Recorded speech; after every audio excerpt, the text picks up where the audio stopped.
नमस्कार दोस्तों, स्वागत है आप सभी का माय एग्जाम पॉइंट के एजुकेशनल यूट्यूब चैनल में। तो दोस्तों, आज के वीडियो में हम Indian air force group C civilian exam में ज्यादातर आने वाले सवाल देखने वाले जो कि बार बार पूछे जाते हैं। तो दोस्तों, वीडियो बहुत ही इंपॉर्टेंट होने वाला है और वीडियो में से ईच क्वेश्चन आपकी एग्जाम के लिए बहुत इंपॉर्टेंट है। इसलिए दोस्तों, वीडियो बिना स्किप किएगा, अंत तक देखिएगा।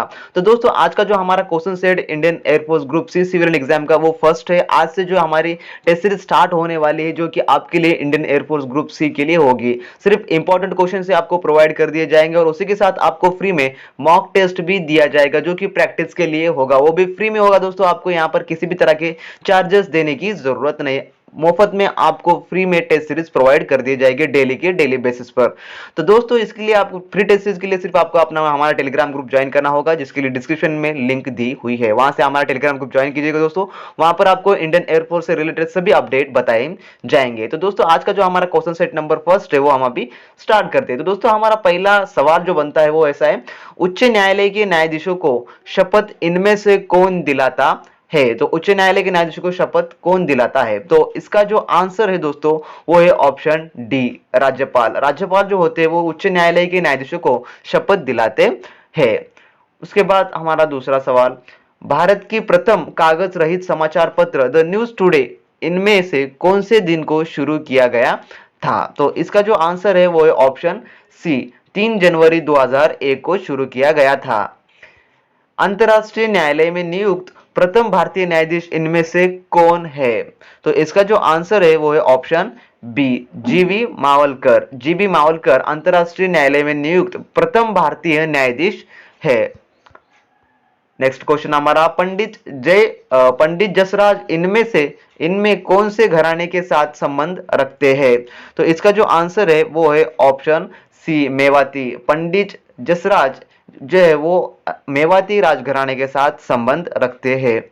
तो दोस्तों, इसी तरह के सवाल जो है आपके एग्जाम में आएंगे, इसलिए आप सभी क्वेश्चन को ध्यान से पढ़िएगा और इसकी जो आपको प्रैक्टिस के लिए अगर पीडीएफ चाहिए तो वो आपको टेलीग्राम पे प्रोवाइड कर दी जाएगी। दोस्तों, तो हमारा पांचवा क्वेश्चन है, इनमें से क्या राजस्थान में उपस्थित नहीं है? तो इसके लिए ऑप्शंस पढ़ना होगा, जिसमें से एक है एकलिंगजी, करणी माता मंदिर, नरवर किला, जूनागढ़ किला। तो इनमें से राजस्थान में क्या उपलब्ध नहीं है? तो इनमें से जो है वो है नरवर किला। नरवर किला जो है वो राजस्थान में उपलब्ध नहीं है। उसके बाद हमारा छठा क्वेश्चन, शोर मंदिर कौन से प्रदेश में स्थित है? शोर मंदिर, तो इसका जो आंसर है वो ऑप्शन सी, तमिलनाडु। तमिलनाडु में शोर मंदिर स्थित है। तो ऐसा भी क्वेश्चन आ जाएगा शायद कि तमिलनाडु में कौन सा मंदिर स्थित है? तो वो है शोर मंदिर। ऑप्शन में आपको बताया जाएगा कि शोर मंदिर वगैरह वगैरह और भी बहुत जो है वो मंदिर दिखाए जाएंगे। अगर वहां पर आपको शोर मंदिर दिखा तो तमिलनाडु में शोर मंदिर है। उसके बाद का हमारा जो क्वेश्चन है वो है, संविधान के अनुच्छेद 123 इनमें से किसके साथ संबंधित है? जो कि ऑप्शन के साथ बताया गया है कि इनमें से किसके साथ 123 अनुच्छेद संबंध रखता है। तो इसका जो आंसर है वो है ऑप्शन बी, राष्ट्रपति के अध्यादेश। राष्ट्रपति के अध्यादेश के साथ संबंध रखता है अनुच्छेद 123। ऐसा भी क्वेश्चन आ सकता है शायद आपके एग्जाम के, राष्ट्रपति के अध्यादेश के साथ कौन सा अनुच्छेद आता है या किस अनुच्छेद में है? तो इसका जो आंसर है वो अनुच्छेद 123।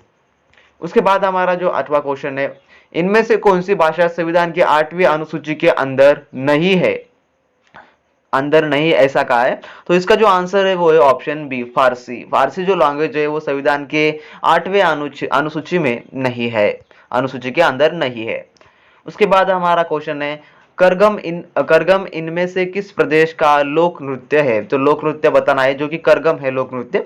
तो इसका जो आंसर है वो है ऑप्शन डी, तमिलनाडु। तो करगम जो ये जो लोक नृत्य है वो तमिलनाडु स्टेट का है। उसके बाद हमारा 10th क्वेश्चन, संविधान की 8वीं अनुसूची में कितने भाषाएं हैं? तो संविधान की 8वीं अनुसूची में कितने भाषाएं हैं? तो इसका जो आंसर है वो ऑप्शन डी, 22, यानी 22 भाषाएं संविधान की 8वीं अनुसूची में है। उसके बाद का हमारा क्वेश्चन है, इनमें से हिमालय की श्रेणी में कौन सबसे प्राचीनतम है? तो इसका जो आंसर है वो है ऑप्शन ए, वृहत हिमालय श्रेणी। वृहत हिमालय श्रेणी जो है वो सबसे प्राचीनतम हिमालय की श्रेणी है। उसके बाद का हमारा क्वेश्चन है, खनवा और घाघरा का युद्ध जिसे हम बैटल ऑफ खनवा एंड घाघरा कहते हैं, इनमें से कौन से मुगल शासक ने लड़ा था? तो कौन से मुगल शासक ने लड़ा था? तो इसका जो आंसर है वो है ऑप्शन डी, बाबर। बाबर ने लड़ा था बैटल ऑफ खनवा एंड घाघरा।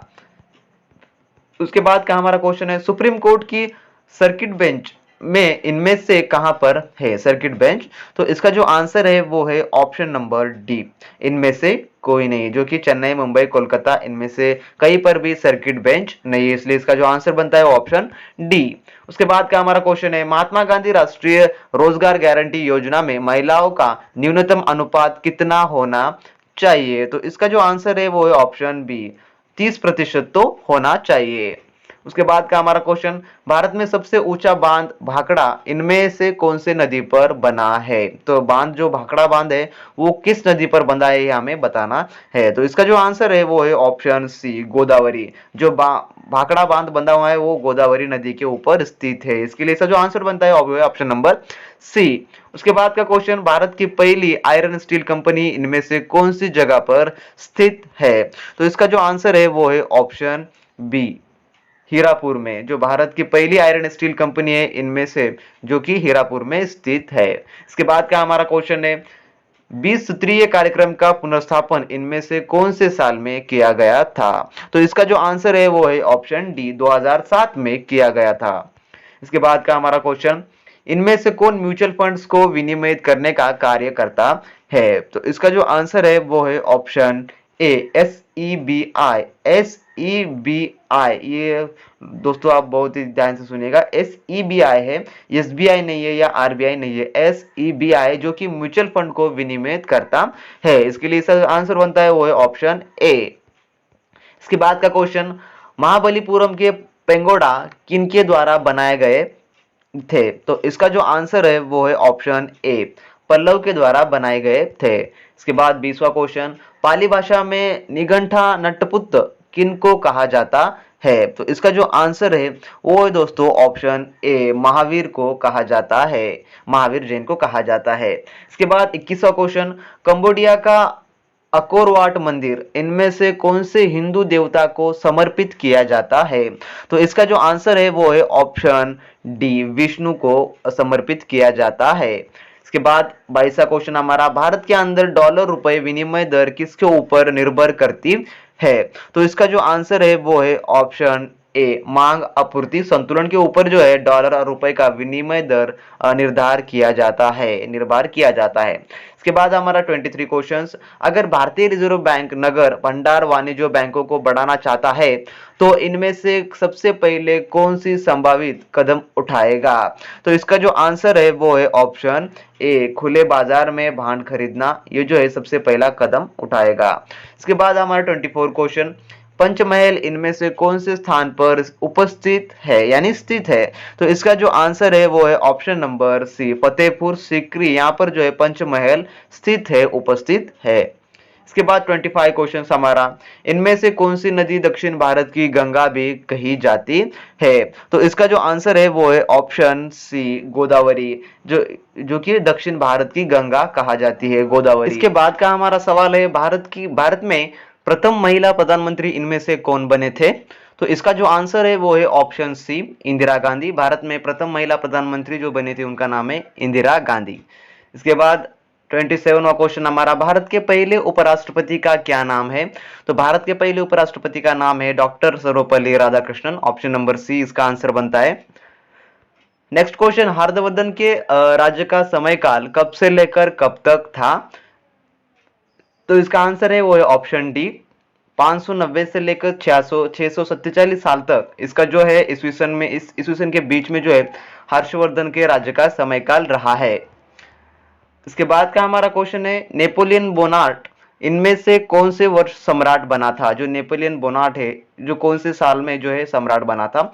तो इसका जो आंसर है ऑप्शन सी, 1815 में, 1815 में जो है नेपोलियन बोनापार्ट सम्राट बना था। नेक्स्ट क्वेश्चन, कौन से मुगल सम्राट के शासनकाल को स्वर्णिम युग कहा जाता है? तो इसका जो आंसर है वो है ऑप्शन बी, शाहजहां मुगल सम्राट के शासनकाल को स्वर्णिम युग कहा जाता है। इसके बाद का हमारा क्वेश्चन, सबसे पहले गायत्री मंत्र का उल्लेख इनमें से कहां पर मिलता है? तो सबसे पहले गायत्री गायत्री मंत्र का उल्लेख जो है वो ऋग्वेद में पाया जाता है। इसके बाद का हमारा क्वेश्चन है, भारत की सबसे बड़ी सुरंग जवाहर सुरंग इनमें से कौन से राज्य में उपस्थित है यानी स्थित है? तो इसका जो आंसर है दोस्तों वो है option number C, Jammu and Kashmir जो है ये स्थित है। तो दोस्तों इसी तरह के सवाल जो है आपने आज के वीडियो में देखे, जो कि हमारा वीडियो का पार्ट फर्स्ट है जो आज का Indian air force group C civilian exam के लिए है। तो दोस्तों इसी तरह के क्वेश्चन जो है आपके एग्जाम में आने वाले हैं, जो कि जनरल अवेयरनेस का सेक्शन होता है, उसी में ये क्वेश्चंस आते हैं। आप किसी भी पोस्ट के लिए प्रिपरेशन करते हो, एमटीएस, एलडीसी, एचकेएस या मेस स्टाफ, अदर किसी के लिए प्रिपरेशन करते हो, तो दोस्तों आपको इसी तरह के क्वेश्चन जो है आपके एग्जाम में पूछे जाने वाले हैं। तो दोस्तों नेक्स्ट वीडियो में हम इससे भी और बेहतर क्वेश्चंस हम प्रैक्टिस करेंगे, आपको दिए जाएंगे टेस्ट सीरीज के द्वारा। तो दोस्तों बस आपको चैनल को सब्सक्राइब कर लेना है और साइड में घंटे का आइकन जो आता है उसे ऑन करके रखना है। और इसी के साथ दोस्तों अगर आपको वीडियो अच्छे लगते होंगे तो लाइक करना है, इन्फॉर्मेटिव लगते होंगे तो आपके दोस्तों के साथ शेयर करना है। अगर दोस्तों आपको फ्री में मॉक टेस्ट चाहिए तो हमारा टेलीग्राम ग्रुप ज्वाइन कीजिए, लिंक डिस्क्रिप्शन बॉक्स में दिया हुआ है, वहां से टेलीग्राम ग्रुप ज्वाइन कीजिए और डेली के daily Indian air force group C के फ्री में मॉक टेस्ट पाइए। तो दोस्तों मिलेंगे हम नेक्स्ट वीडियो में, तब तक के लिए बी प्रैक्टिस क्रैक एग्जाम।